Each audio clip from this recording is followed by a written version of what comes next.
ట్రంప్‌కి కావాల్సింది ఇరాన్‌లోని ఆయిల్ నిక్షేపాలు.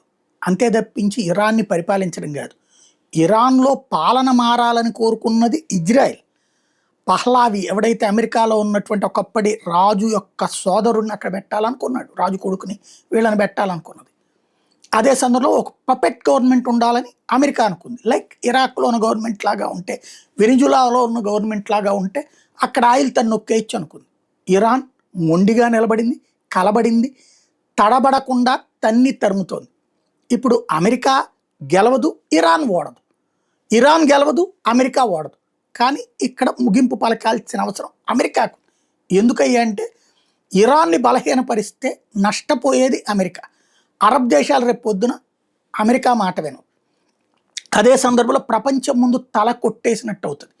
కాబట్టి అమెరికా అధ్యక్షుడు ట్రంప్ ఒక పక్కన దాడులు ఉధృతం చేస్తాడు, మరింత నాశనం చేస్తాడు. ఇప్పటికీ ఇరాన్ ఓ 25-30 ఏళ్ల వెనకబడిపోయింది.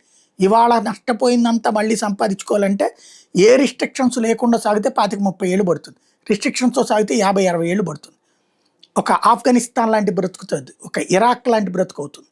అదే సందర్భంలో అమెరికాకి కావాల్సినటువంటిది ఇరాన్ అక్కడ ఉంటేనే అరబ్ దేశాలు తన మాట వింటే, అలాగే తన పెట్రో డాలర్ కథ నడుస్తుంది.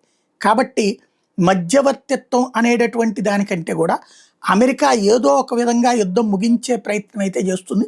ఇజ్రాయెల్ మాత్రం సర్వనాశనం ఇరాన్ని చేసేదాకా ఈ చర్చల్ని సాగేలాగా చేస్తుంది.